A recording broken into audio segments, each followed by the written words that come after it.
السلام عليكم ورحمة الله وبركاته.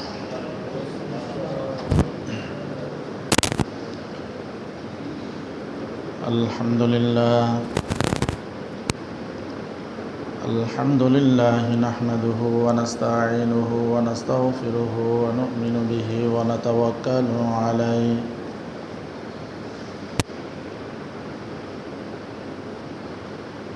ونعوذ بالله من شرور أنفسنا ومن سيئات أعمالنا. من يهد الله فلا مضل له ومن يضلله فلا هادي له. ونشهد أن لا إله إلا الله وحده لا شريك له.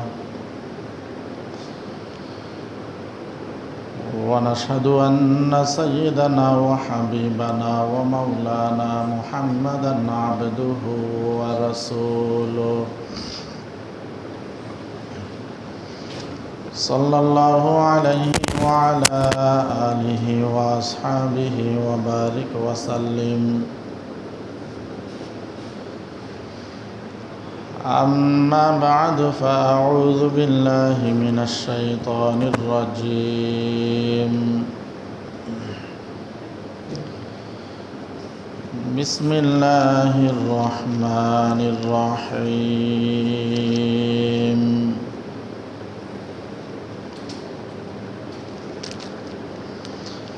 يا أيها الذين آمنوا إنما الخمر والميسر والأنصاب والأزلام رجس من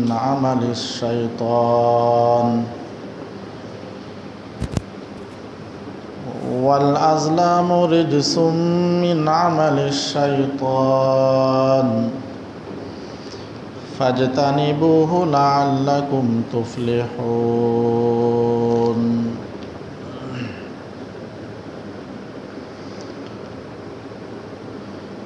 وقال النبي صلى الله عليه وسلم إذا شرب الخمر فاجلدوه، أو كما قال النبي عليه الصلاة والسلام. محمد الشهيد درود شريف پڑھیں. اللهم صل على محمد وعلى آل محمد كما صليت على إبراهيم وعلى آل إبراهيم إنك حميد مجيد. اللهم بارك على محمد وعلى آل محمد كما باركت على إبراهيم وعلى آل إبراهيم إنك حميد مجيد. আলহামদুলিল্লাহ, মহান রব্বুল আলামিনের দরবারে অসংখ্য শুকরিয়া।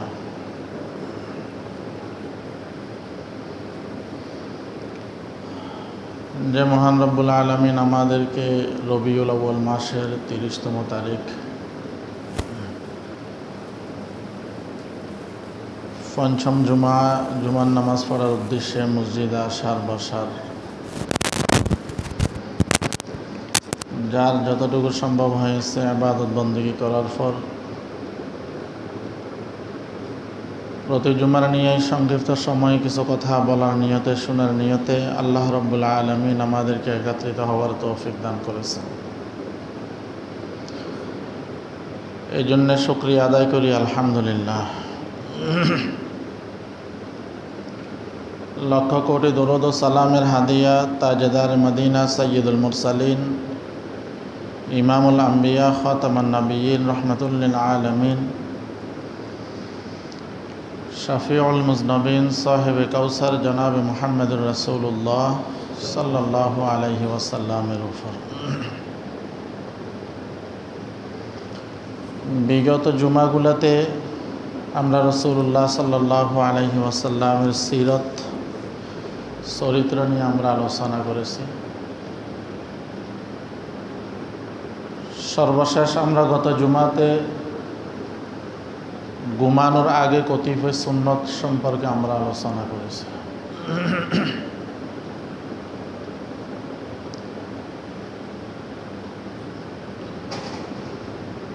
বর্তমান সময়ের মধ্যে সেটা সারা বিশ্বে বলেন, আমাদের সমাজ বলেন,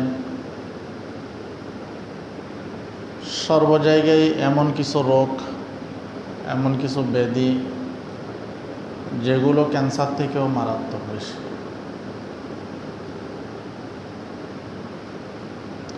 রাসূলুল্লাহ সাল্লাল্লাহু আলাইহি ওয়াসাল্লাম হাদিস শরীফের মধ্যে ইরশাদ করেন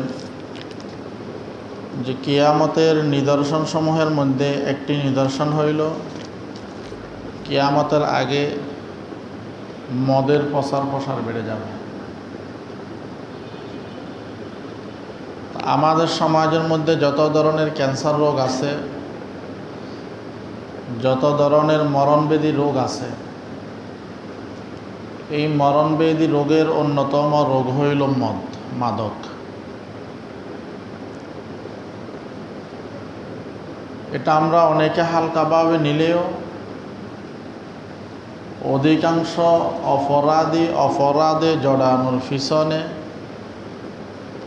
কারণ হইল মাদকাসক্ত। একজন মানুষ যখন মদ পান করে তখন ওই লোকটা তার স্বাভাবিক অবস্থায় থাকে না, মাতলামি শুরু করে।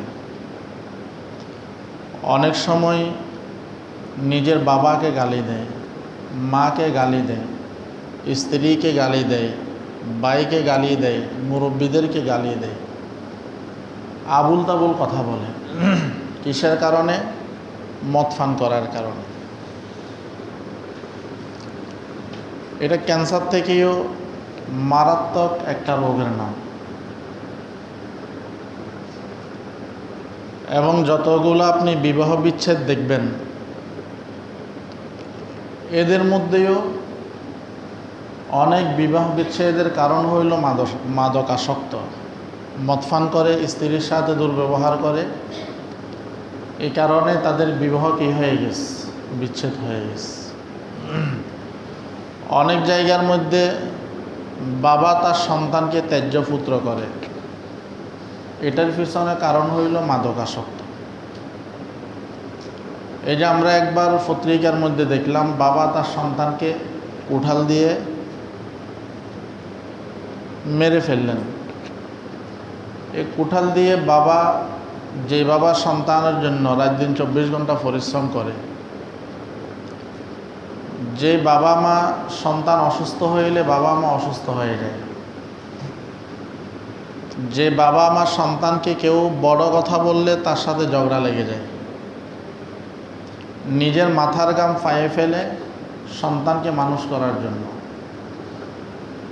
এমন বাবা তার সন্তানকে কুঠাল দিয়ে মেরে ফেলা, এটার পিছনে কারণ কি ছিল? ছেলে মাদকাসক্ত ছিল, যার কারণে কখনো বাবার সাথে, কখনো মায়ের সাথে, কখনো পরিবারের অন্যান্য সদস্যদের সাথে, কখনো বিভিন্ন বিষয়ে আমাকে এটা নিয়ে দিতে হবে, না নিয়ে দিলে পরিবারের মধ্যে অশান্তি, কখনো সমাজের মানুষদের সাথে। এই যে বিভিন্নভাবে মাদকাসক্তি হওয়ার কারণে বিভিন্নভাবে বিভিন্ন ক্ষেত্রে অপরাধের সাথে জড়িত হওয়ার কারণে এক পর্যায়ে নিজের বাবা মাও কি হয়ে গেলেন? পেরেশান হয়ে গেলেন, বিরক্ত হয়ে গেলেন। তো সর্বশেষ কি করলেন? সন্তানকে মেরে ফেলতে বাধ্য হইলেন। তো মাদক এটা ক্যান্সার থেকেও মারাত্মক এক ব্যাধির নাম। অথচ এই মাদক আমাদের সমাজের রন্ধ্রে রন্ধ্রে ঢুকে গেছে। এবং এই মাদকাসক্ত আমাদের সন্তানগুলো, যাদের বয়স আমরা 8, 9, 10 থেকে শুরু করে অনেকে মাদকাসক্ত হয়ে গেছে। এবং পরিবারের একজন সদস্য যদি এই লাইনে চলে যায়, আল্লাহ না করুক, আল্লাহ আমাদের সন্তানগুলোকে হেফাজত করুক, কোনো একটা সন্তান যদি এই লাইনে একবার চলে যায়, তো ওই পরিবার ধ্বংস হওয়ার জন্য ওই একটা ছেলে যথেষ্ট। তো এই জন্য আমাদের সন্তানদের ক্ষেত্রে আমাদের সতর্ক থাকতে হবে। আমাদের সন্তানগুলা কাদের সাথে উঠা বসা করতেছে, আমাদের সন্তানগুলা কোথায় যাইতেছে, কার সাথে আড্ডা দিচ্ছে, এই বিষয়ে আমরা অভিভাবক যারা আছি আমাদেরকে আমাদের সন্তানদের ক্ষেত্রে একটু তদারকি করতে হবে। এখন থেকে যদি আমরা তদারকি না করি, সন্তান যখন একেবারে চূড়ান্ত পর্যায়ের বেয়াদবের লাইনে চলে যাবে, তখন সন্তান নিজের বাবাকে বাবা পরিচয় দিবে না, নিজের মাকে মা পরিচয় দিবে না। অতএব এই ধরনের অপরাধে আমাদের সন্তানগুলা জড়িয়ে যাওয়ার আগে আমাদেরকে সতর্কতা অবলম্বন করতে হবে এবং আমাদের ডাইনে বামে, আমাদের আশেপাশে এই ধরনের কোনো ব্যক্তি যদি এই ধরনের অপরাধের সাথে যদি জড়িত থাকে, সামাজিকভাবে উচিত এদেরকে হয়তো কঠিনভাবে আইনের আওতায় নিয়ে আসা, নয়তো এই সমাজ একদিন কি হয়ে যাবে, ধ্বংস হয়ে যাবে। আল্লাহ রাব্বুল আলামিন আমাদেরকে হেফাজত করুক। তো ইসলামের প্রাথমিক যুগে এবং জাহেলি যুগে সাধারণ রীতিনীতির মতো মদফানও এটা স্বাভাবিক একটা ব্যাপার ছিল। রাসূলুল্লাহ সাল্লাল্লাহু আলাইহি ওয়াসাল্লাম মক্কা থেকে মদিনা হিজরত করার পর সেখানের মধ্যেও দেখলে মদফান এবং জুয়া এটার প্রচলন ছিল। সাধারণ মানুষ এই দুইটা জিনিসে বাহ্যিক উপকার দেখে এরা আকৃষ্ট হয়ে গেছিলেন এবং বিতর্গত যে ভয়াবহতা আছে সেটার দিকে খেয়াল না করে সাধারণত বাহ্যিক বিষয়গুলো দেখে এরা কি করতেন, মদফান এবং জুয়া এই দুইটা তাদের মধ্যে বেশি ছিল। এবং এই পরিস্থিতির মধ্যেও সমাজের মধ্যে কিছু বুদ্ধিমান ব্যক্তি থাকে যারা এই ধরনের কাজগুলা থেকে নিজেকে সবসময় দূরে রাখে, যারা এই ধরনের কাজগুলো থেকে নিজেকে সবসময় কি রাখেন, দূরে রাখেন। তো এদের মধ্যে সবচাইতে উত্তম স্থানে যিনি ছিলেন তিনি হলেন মুহাম্মদুর রাসূলুল্লাহ সাল্লাল্লাহু আলাইহি ওয়াসাল্লাম। এবং সাহাবায়ে কেরামদের মধ্য থেকে অধিকাংশ সাহাবী, বিশেষ বিশেষ সাহাবী যারা ছিলেন, সম্মানিত সাহাবী যারা ছিলেন, এইগুলার থেকে ওনারা নিজেদেরকে কি রাখছেন, পবিত্র রাখছেন। পরবর্তী সময়ে মানুষের কিছু আচার আচরণের কারণে কয়েকজন সাহাবী রাসূলুল্লাহ সাল্লাল্লাহু আলাইহি ওয়াসাল্লামকে মদ এবং জুয়া এই দুইটাই যখন দেখতেছে মানুষের বুদ্ধি বিবেচনা দিন বা দিন বিলুপ্ত হয়ে যাইতেছে, দিন দিন যখন দেখতেছে তারা তাদের অর্থ সম্পদগুলোকে ধ্বংস করে ফেলতেছে, তখন রাসূলুল্লাহ সাল্লাল্লাহু আলাইহি ওয়াসাল্লামকে বিশেষ করে হযরত ফারুক আজম, ওমর রাদিয়াল্লাহু তাআলা আনহু এবং মুআজ ইবনে জাবাল এবং আরও কিছু সংখ্যক আনসারি সাহাবী নবীজি সাল্লাল্লাহু আলাইহি ওয়াসাল্লামকে মদের ব্যাপারে প্রশ্ন করেছিলেন। মদের ব্যাপারে কি করেছিলেন, প্রশ্ন করেছিলেন। তো নবীজি সাল্লাল্লাহু আলাইহি ওয়াসাল্লামকে যখন মদের ব্যাপারে প্রশ্ন করা হইল, তখন নবীজি সাল্লাল্লাহু আলাইহি ওয়াসাল্লাম সেই প্রশ্নের উত্তরে আল্লাহ রাব্বুল আলামিন কোরআনের একটা আয়াত নাজিল করেছিলেন। কোরআনের একটা আয়াত নাজিল করেছিলেন। সেই আয়াতটা হলো ইয়াসআলুনাকা আনিল খামরি ওয়াল মাইসির কুল ফীহিমা ইসমুন কাবীরুন ওয়া মানাফিউ লিন্নাস ওয়া ইসমুহুমা আকবারু মিন নাফইহিমা। রাসূলুল্লাহ সাল্লাল্লাহু আলাইহি ওয়াসাল্লামকে যখন মদ এবং জুয়ার ব্যাপারে প্রশ্ন করা হয়েছে, তো নবীজি সাল্লাল্লাহু আলাইহি ওয়াসাল্লাম বলেন, কুল ফীহিমা ইসমুন কাবীরুন, কুল ফীহিমা ইসমুন কাবীরুন। এই দুইটার মধ্যে রয়েছে মারাত্মক গুনাহ। মদ এবং জুয়া এই দুইটার মধ্যে রয়েছে কি, মারাত্মক পাপ। মানে এই দুইটাই যে অভ্যস্ত হয়ে যায়, সে বিভিন্ন পাপ কাজের মধ্যে লিপ্ত হয়ে যায়। ওয়া মানাফিউ লিন্নাস, এবং এই দুইটার মধ্যে মানুষের জন্য কিছু উপকার আছে। মানুষের জন্য এই দুইটার মধ্যে কি আছে? কিছু উপকারও আছে। এরপরে আল্লাহ রাব্বুল আলামিন বলেন ওয়া ইসমুহুমা আকবারু মিন নাফইহিমা, তবে উপকারের চাইতে ক্ষতিটা হইল কি বেশি। উপকারের চাইতে ক্ষতিটা হইল বেশি। মদ এবং জুয়া এই দুইটা উপকারের চাইতে ক্ষতি হইল বেশি। রাসূলুল্লাহ সাল্লাল্লাহু আলাইহি ওয়াসাল্লামের কয়েকজন সাহাবী এই আয়াতটা যখন অবতীর্ণ হয়েছে, যখন নবীজি সাল্লাল্লাহু আলাইহি ওয়াসাল্লামকে আল্লাহ রাব্বুল আলামিন জানিয়ে দিয়েছেন মদ এবং জুয়া এটা মানুষের কিছু উপকার হইলেও উপকার থেকে ক্ষতির মাত্রাটা হইল বেশি। তো এটা শোনার পরে কিছু সাহাবায়ে কেরাম এটা কি করে দিয়েছেন? ত্যাগ করে দিয়েছেন। একদিন আব্দুর রহমান ইবনে আউফ রাদিয়াল্লাহু তাআলা আনহু সাহাবায়ে কেরামদের মধ্য হতে কয়েকজন সাহাবীকে নিজের পারিবারিক একটা অনুষ্ঠানে দাওয়াত দিয়েছেন। নিজের পারিবারিক একটা অনুষ্ঠানে কি করছেন? দাওয়াত দিয়েছেন। দাওয়াত দেওয়ার পর সাহাবায়ে কেরাম গেলেন। যাওয়ার পর খানাফিনা যখন শেষ হইল তখন সেখানে মদফানের ব্যবস্থা করা হলো। সবাই মদফান করলেন। এমতো অবস্থায় মাগরিবের নামাজের সময় হইল। এমতো অবস্থায় মাগরিবের নামাজের কি হইল? সময় হইল। তো ওনারা একজনকে ইমাম বানিয়ে নামাজে দাঁড়াইলেন। নামাজে দাঁড়ানোর পর নামাজের মধ্যে সূরা কাফিরুন তেলাওয়াত করতেছেন। সূরা কাফিরুনের মধ্যে রাসূলুল্লাহ সাল্লাল্লাহু আলাইহি ওয়াসাল্লামকে কাফেররা কয়েকটা প্রস্তাব দিয়েছিলেন যে আমরা এক বছর আপনার রবের ইবাদত করব, আপনি এক বছর আমাদের মূর্তির ইবাদত করবেন। এইভাবে বিভিন্ন প্রস্তাব দিয়েছিলেন। তো রাসূলুল্লাহ সাল্লাল্লাহু আলাইহি ওয়াসাল্লামকে এই প্রস্তাবগুলোর প্রেক্ষাপটে আল্লাহ রাব্বুল আলামিন সূরা কাফিরুনের মাধ্যমে জানাই দিয়েছেন আমি যার ইবাদত করি তোমরা তার ইবাদত করো না, তোমরা যার ইবাদত করো আমিও তার ইবাদত করি না। এখন এই সাহাবায়ে কেরাম মদফান করার কারণে সূরা কাফিরুনকে এমনভাবে তেলাওয়াত করতেছে তার অর্থটা এমন হয়ে যাইতেছে যে তোমরা যার ইবাদত করি আমরাও তার ইবাদত করি। অর্থটা একেবারে পরিবর্তন হয় এমনভাবে তেলাওয়াত করতেছে। এটা যখন রাসূলুল্লাহ সাল্লাল্লাহু আলাইহি ওয়াসাল্লামের দরবারে এই খবরটা গেল, যাওয়ার পরে তখন রাসূলুল্লাহ সাল্লাল্লাহু আলাইহি ওয়াসাল্লামের মাধ্যমে আল্লাহ রাব্বুল আলামিন জানিয়ে দিয়েছেন ইয়া আইয়ুহাল্লাযীনা আমানু লা তাকরাবুস সালাত ওয়া আনতুম সুকারা।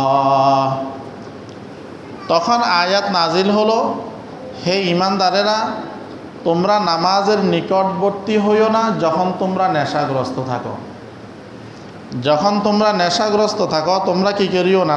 নামাজের নিকটবর্তী হইও না। তার মানে নামাজের সময় পান করাটা নিষেধ হয়েছে, এখনও পরিপূর্ণ মদ হারাম হয় নাই। তো এরপরে এই আয়াত নাজিল হওয়ার পরেও কিছু কিছু সাহাবায়ে কেরাম কী করছেন?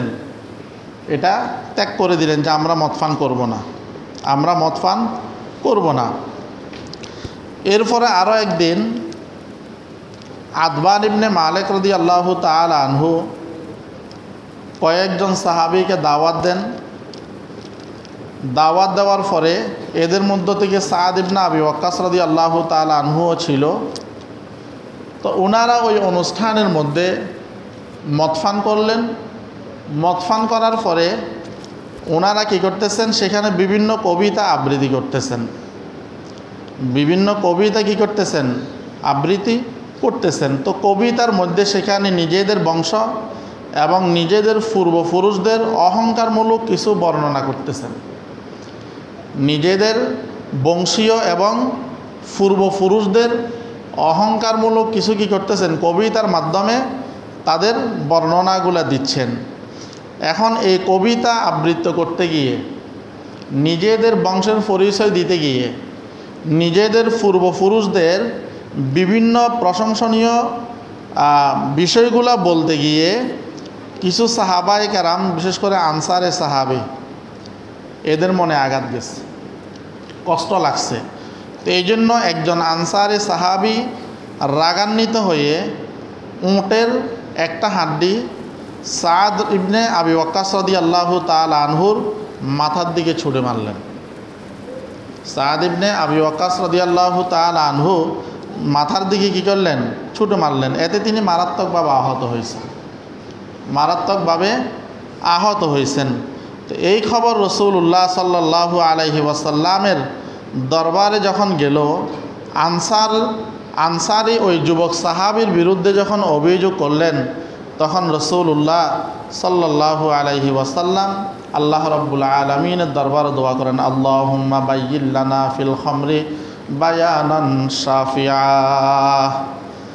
দোয়া করতেছেন রব্বুল আলামিনের দরবারে, রব্বুল আলামিন মদ সম্পর্কে, শরাব সম্পর্কে আমাদেরকে একটি পরিষ্কার বর্ণনা এবং বিধান দান করেন।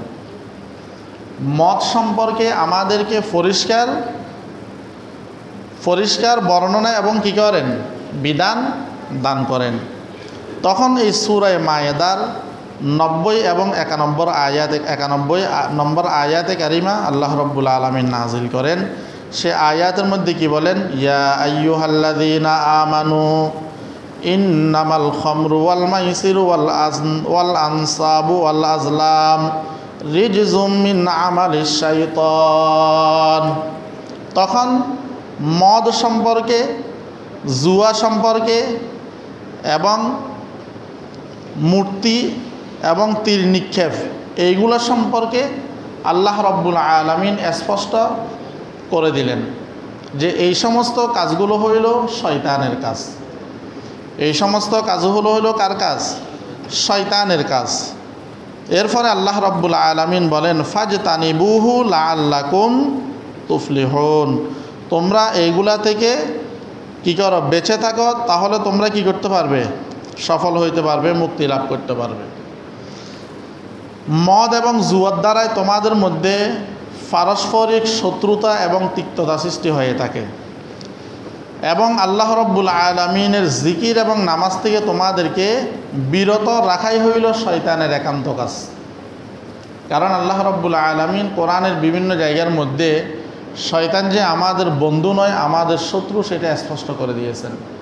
ইয়া আইয়ুহাল্লাযীনা আমানু দুখুলু ফিস-সিলমি কাফা ওয়া লা তাত্তাবিউ খুতুওয়াতিশ শাইতান ইন্নাহু লাকুম আদুউম মুবিন। এই আয়াতের মধ্যে আল্লাহ রাব্বুল আলামিন বলেন, হে ঈমানদারেরা, তোমরা ইসলামের মধ্যে পরিপূর্ণভাবে কী করো?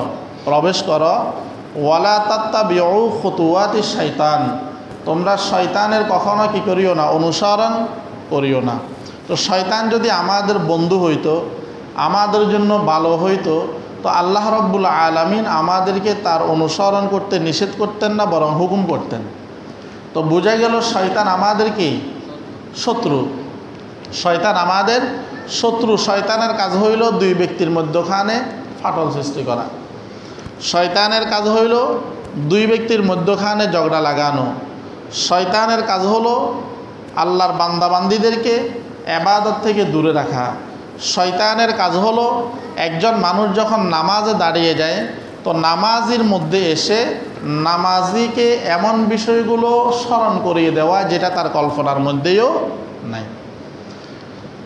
যেমন হাদিসের মধ্যে আসছে, আজান যখন দেওয়া হয় তখন শয়তান পলায়ন করে, আজান শেষ শয়তান চলে আসে। একামত শুরু হয়, শয়তান পলায়ন করে, একামত শেষ শয়তান আবার আসে, এসে নামাজিদের দিলের মধ্যে বিভিন্ন ধরনের কুমন্ত্রণা ডালে।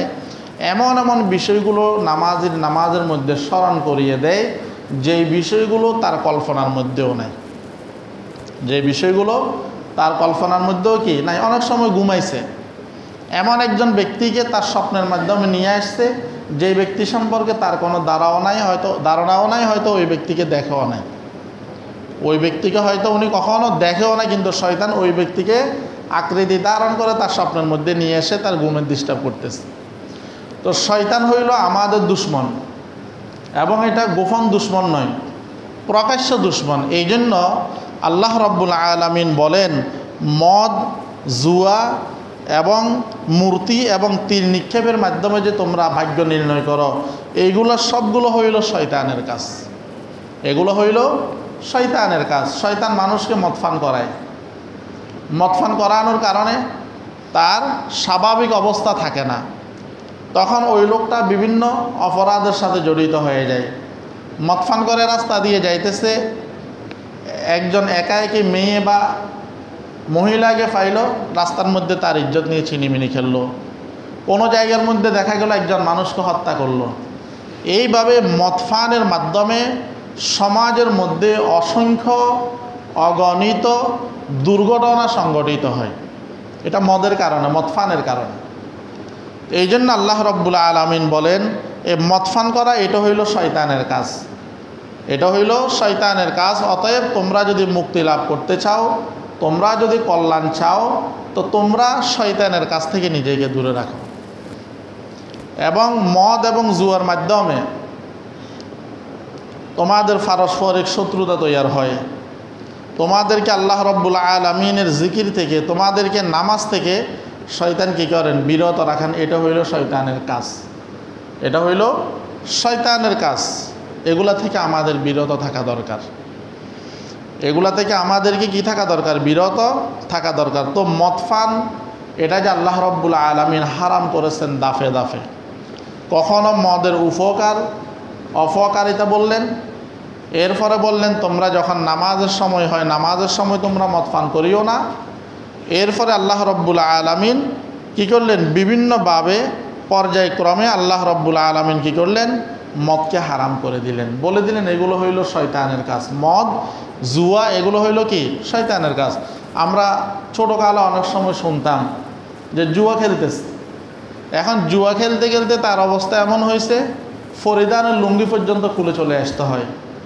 অনেক জায়গার মধ্যে এমনও শোনা গেছে যে জুয়া খেলতে খেলতে নিজের স্ত্রীকে পর্যন্ত অন্যকে দিয়ে ফেলতেছে। এত মারাত্মক কাজ, এত মারাত্মক কাজ। এবং এমন এখন তো মোবাইলের মধ্যে বিভিন্ন ধরনের জুয়া, এটা প্রত্যেকের হাতে হাতে চলে গেছে। আবার অনেকে গর্ব করে বলে যে আমি এই মোবাইলে জুয়া খেলে খেলে অনেক টাকা পয়সা কামাই করি, এইগুলো দিয়ে আমি আবার এগুলা খাই না, এগুলো দিয়ে ঘরবাড়ি তৈরি করি। এগুলো তো সম্পূর্ণ হারাম। এগুলো কি হারাম? হারামে আরাম নাই, সেটা যত টাকাই হোক। আপনার কাছে মনে হইতেছে আমি এই মোবাইলের অ্যাপসের মাধ্যমে জুয়া খেলতেছি, এই খেলতেছি, সেই খেলতেছি, কিন্তু খেলে খেলে আমি অনেক টাকা পয়সার মালিক হয়ে যাইতেছি। কিন্তু এই টাকা পয়সাগুলো, আপনার হালাল টাকা পয়সাগুলোকে কখন যে টান দেয় সেটা আপনি কল্পনাও করতে পারবেন। এই জন্য মাদক থেকে আমাদেরকে দূরে থাকতে হবে। সমাজের মধ্যে যদি এই ধরনের কোনো অপরাধী থাকে, সমাজের দায়িত্বশীল যারা আছে, এদের করণীয় হইল এই ধরনের লোকগুলোকে চিহ্নিত করে সতর্ক করা, নয়তো এদেরকে আইনের হাতে তুলে দেয়া। কারণ এই ধরনের লোক যদি সমাজের মধ্যে একজন থাকে, তো একজনে আস্তে আস্তে এই সমাজটাকে ধ্বংস করতে বেশি দিন আর কি লাগবে না, সময় লাগবে না। আল্লাহ তাআলা আমাদের সন্তানগুলোকে হেফাজত করো। জুয়া এটাও আমাদের মধ্যে আছে, এটা থেকেও আমরা দূরে থাকব। অনেকে এমন আছে এই জুয়া খেলার কারণে পরিবারের মধ্যে অশান্তি, ইনকাম নাই। জুয়া খেলতে খেলতে হয়তো 10,000 টাকা ইনকাম করছে, তার মধ্যে লোভ আসছে। এখন আরও বেশি কামানোর জন্য কি করে? ঘরের মধ্যে গিয়ে বউর স্বর্ণ অলঙ্কার যেগুলো আছে সেগুলো এনে বিক্রি করে ওইখানের মধ্যে ইনভেস্ট করে। তো দেখা গেছে উনি 10,000 টাকা কামাইছে, কিছুক্ষণ পরে বাকি 40,000 টাকাও চলে গেছে। তো এইগুলার কারণে পরিবারের মধ্যে অশান্তি, এগুলার কারণে পরিবারের মধ্যে অশান্তি, সমাজের মধ্যে অশান্তি। অনেক মানুষ মাদক আসক্ত হওয়ার পরে যখন মদ পান করার জন্য টাকা পায় না, তখন মানুষের ঘর চুরি করে, মানুষের ঘরে ডাকাতি করে। নতুন ঘরের মধ্যে ট্যাপ লাগাইলে কৌশল মতো ঘরের সবগুলো ট্যাপ চুরি করে নিয়ে যায়। তো কারা নিয়ে যায়? এই যারা এই ধরনের অপরাধগুলোর সাথে জড়িত আছে, তারা এই সমস্ত কাজগুলা করে। একজন মানুষের গাছের মধ্যে দেখতেছে লাউ আছে, কদু আছে, দিনের বেলা দেখতেছে, রাত্রে গিয়ে পরের দিন সকালে গিয়ে দেখে যে ওইগুলো নাই, তো কে নিয়ে গেছে? এই যে এই ধরনের মাদকাসক্ত লোক যারা আছে, এই মদ পান করার জন্য যখন টাকা পায় না, তখন আরেকজনের ক্ষেত থেকে তরকারি চুরি করে। মাদকাসক্ত লোকগুলো যখন তাদের মদ পান করার জন্য টাকা পায় না, তো রাস্তার মধ্যে গাড়ি ডাকাতি করে। এবং অনেক সময় অনেক ভালো ভালো মানুষগুলোও তাদের কারণে লাঞ্ছিত হয়। অনেক সময় তার জিনিসগুলো সে রক্ষা করতে গিয়ে, তার সাথে দস্তাদস্তি করতে গিয়ে অনেক সময় ছুরির আঘাতে ওই ভালো মানুষটারও মৃত্যুবরণ করতে হয়। এই জন্য মাদকাসক্ত হওয়া, মদ পান করা এটা মারাত্মক গুনাহের একটা কাজ এবং সমাজের জন্য ক্যান্সার থেকেও মারাত্মক একটা ব্যাধির নাম। অতএব সমাজের দায়িত্বশীল যারা আছে এদের করণীয়, সমাজের দায়িত্বে যারা আছে শুধু বিভিন্ন জায়গায় বিয়ে শাদী অনুষ্ঠান হইলে দাওয়াত খাওয়া না। এখন আমাদের অবস্থাটা হইলে কেউ দাওয়াত না দিলে তার বিরুদ্ধে লেগে যায় যে আমি সমাজের সর্দার, আমাকে কেন দাওয়াত দেয় নাই। কিন্তু সমাজের মধ্যে যে হাজারো অন্যায় হয় ওই লোকটার কোনো মাথা ব্যথা নেই। এই জন্য সমাজের দায়িত্বশীল যারা আছে এদের শুধু দায়িত্ব দাওয়াত খাওয়া নয়, বরং সমাজের মধ্যে কোনো একটা অন্যায় হইলে, সমাজের মধ্যে কোনো একটা দুর্ঘটনা ঘটলে সেই দুর্ঘটনাটা কেন ঘটছে, সেটার মূল জায়গার মধ্যে কি আছে, এই লোকটা যে মাদকাসক্ত হয়ে যে সমাজটা নষ্ট করতেছে এই লোক থেকে সমাজকে কীভাবে রক্ষা করা যায়, এই ধরনের অনেকগুলা কাজ আছে। কিন্তু এখন আমাদের কাজ হইল সমাজের দায়িত্বশীল মানে অমুকের বাড়িতে বিয়ে হইতেছে, বরযাত্রী যাব, অমুকের আগদ হইতেছে, আমি সেখানে সমাজপতি হিসেবে উপস্থিত হব, এর বাহিরে আমার আর কোনো কাজ নাই। আমরা এমনটাই মনে করি। তো মাদকাসক্ত, মদের ভয়াবহতা এটা মারাত্মক। রাসূলুল্লাহ সাল্লাল্লাহু আলাইহি ওয়াসাল্লাম 10 জন ব্যক্তির উপরে, মদ সংক্রান্ত 10 জন ব্যক্তির উপরে রাসূলুল্লাহ সাল্লাল্লাহু আলাইহি ওয়াসাল্লাম লানত দিয়েছেন। একজন যিনি মদ তৈয়ার করে ওই ব্যক্তির উপর রাসূলুল্লাহ সাল্লাল্লাহু আলাইহি ওয়াসাল্লাম লানত দিয়েছেন। যে মদ পান করে তার উপরে আল্লাহ রাসূল সাল্লাল্লাহু আলাইহি ওয়াসাল্লাম লানত দিয়েছেন। যে মদ পান করায় তার উপরে রাসূলুল্লাহ সাল্লাল্লাহু আলাইহি ওয়াসাল্লাম লানত দিয়েছেন। যে মদ আমদানি করে তার উপরে রাসূলুল্লাহ সাল্লাল্লাহু আলাইহি ওয়াসাল্লাম লানত দিয়েছেন। যার জন্য আমদানি করা হয়, যে বিক্রি করে, যে কিনে, যে সরবরাহ করে, এইভাবে যে মদের লভ্যাংশ ব্যবহার করে, লভ্যাংশ ভোগ করে, ওই ব্যক্তির উপরেও রাসূলুল্লাহ সাল্লাল্লাহু আলাইহি ওয়াসাল্লাম লানত দিয়েছেন। অতএব মদের এটা ভয়াবহতা আছে। রাসূলুল্লাহ সাল্লাল্লাহু আলাইহি ওয়াসাল্লাম হাদিসের মধ্যে বলেন, ইদা শারিবাল খামরু ফাজলিদু, কেউ যদি মদ পান করে তাকে দৌড়া মারো। কেউ যদি মদ পান করে তাকে কি করো? দৌড়া মারো। দৌড়া হইল 80টা। দৌড়া হলো কয়টা? 80টা। কেউ যদি মদ পান করে তো তাকে 80টা দৌড়া মারো। আরেক হাদিসের মধ্যে রাসূলুল্লাহ সাল্লাল্লাহু আলাইহি সাল্লামের একজন সাহাবী বলতেছে যে আমাদের এই সময়ের মধ্যে কেউ যদি মদ পান করত তো ওই ব্যক্তিকে জুতা এবং খেজুরের ডাল দিয়ে মারা হইতো। যে মদ পান করত ওই লোকটাকে জুতা এবং খেজুরের ডাল দিয়ে মারা হইতো। এবং মদ পানের আরও অনেক শাস্তি আছে। রাসূলুল্লাহ সাল্লাল্লাহু আলাইহি ওয়াসাল্লাম মেরাজে গিয়ে দেখলেন কিছু লোক জাহান্নামীদের শরীর থেকে যে ফসা দুর্গন্ধযুক্ত নোংরা ফানি ফুসগুলা বাহির হইতেছে, কিছু লোককে দেখলেন ওই ফানিগুলা তারা খাইতেছে, পান করতেছে। নবীজি সাল্লাল্লাহু আলাইহি ওয়াসাল্লাম জিবরাইল আলাইহিস সালাতু ওয়াস সালামকে বলেন, হে ভাই জিবরাইল, এই লোকগুলো কারা? এই নোংরা ফানিগুলা খাইতেছে। আমার আপনার নবী মুহাম্মদুর রাসূলুল্লাহ সাল্লাল্লাহু আলাইহি ওয়াসাল্লাম বলেন, এরা হইল ওই সমস্ত লোক যারা দুনিয়ার মধ্যে মদ পান করত। যারা দুনিয়ার মধ্যে মদ পান করত এদেরকে জাহান্নামের মধ্যে এই শাস্তিটা দেওয়া হচ্ছে। অন্য হাদিসের মধ্যে রাসূলুল্লাহ সাল্লাল্লাহু আলাইহি ওয়াসাল্লাম বলেন, যেই সমস্ত ব্যক্তিরা মদ পান করে ওই ব্যক্তির 40 দিনের নামাজ কবুল হয় না। যে মদ পান করে ওই ব্যক্তির 40 দিনের নামাজ কবুল হয় না। তবে ওই ব্যক্তি যদি তওবা করে আল্লাহ রব্বুল আলামিন তার তওবা কবুল করবেন। আবার যদি মদ পান করে আবার 40 দিনের নামাজ কবুল হয় না। এইভাবে একবার, দুইবার, তিনবার পর্যন্ত ক্ষমা আছে। নবীজি সাল্লাল্লাহু আলাইহি ওয়াসাল্লাম বলেন, চতুর্থবার ওই লোকটা যদি মদ পান করে ওই ব্যক্তি তওবা করলে আর তওবা কবুল হবে না। একবার, দুইবার, তিনবার মদ পান করছে, তওবা করছে, আল্লাহ রব্বুল আলামিন তওবা কবুল করবেন। চতুর্থবার উনি তওবা করলে আর তওবা কি হবে না? কবুল হবে না।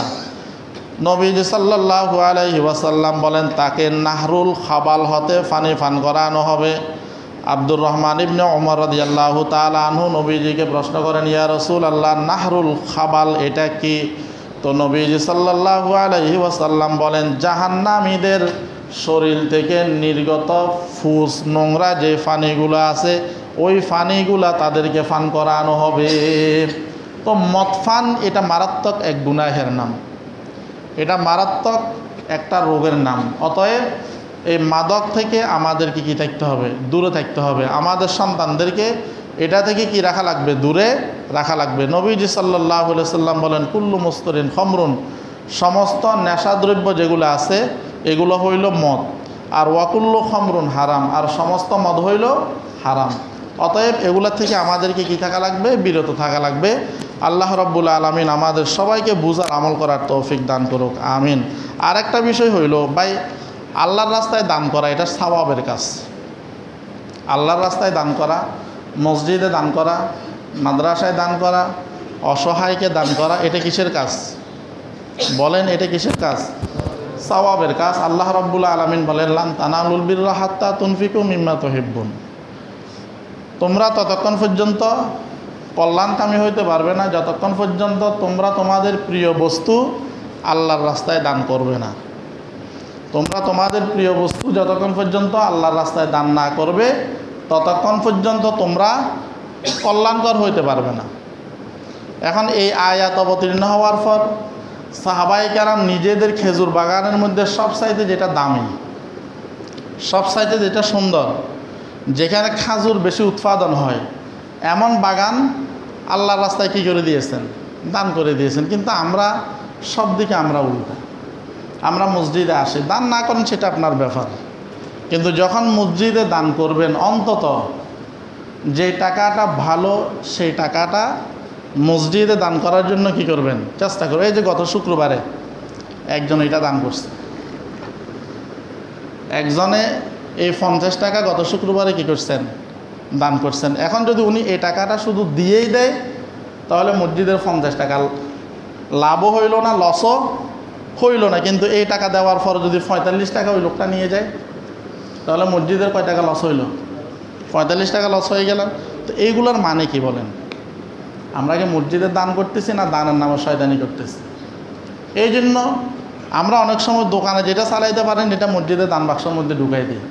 এরকম অনেক সময় অনেক টাকা, 10 টাকার নোট, 20 টাকার নোট মধ্যখানে একেবারে ছিঁড়া আমরা দান বাক্সের মধ্যে এনে দিই। তো এটা রাখার উদ্দেশ্য হলো এমনটা যেন আমরা না করি। বলেন তো এটা কে নিবে? এটা আপনাকে দিলে আপনিও তো নেবেন না, সওদাগরকে দিলে সওদাগরও নেবে না। তাহলে এই টাকাটা মসজিদের দান বাক্সে দেওয়ার দরকার কি? আর যদি আপনার মধ্যে যদি 2 নম্বরে থাকে তো আপনি এই 50 টাকার নোটটা বড়ি দিলেন, ওইখান থেকে 40 টাকাও যদি 10 টাকাও যদি নিয়ে যায় এটাও তো মসজিদের লস হয়েছে। এই জন্য এই ধরনের কাজ থেকে আমরা বিরত থাকবো। আল্লাহ তাআলা আমাদের সবাইকে বুঝার আমল করার তৌফিক দান করুক।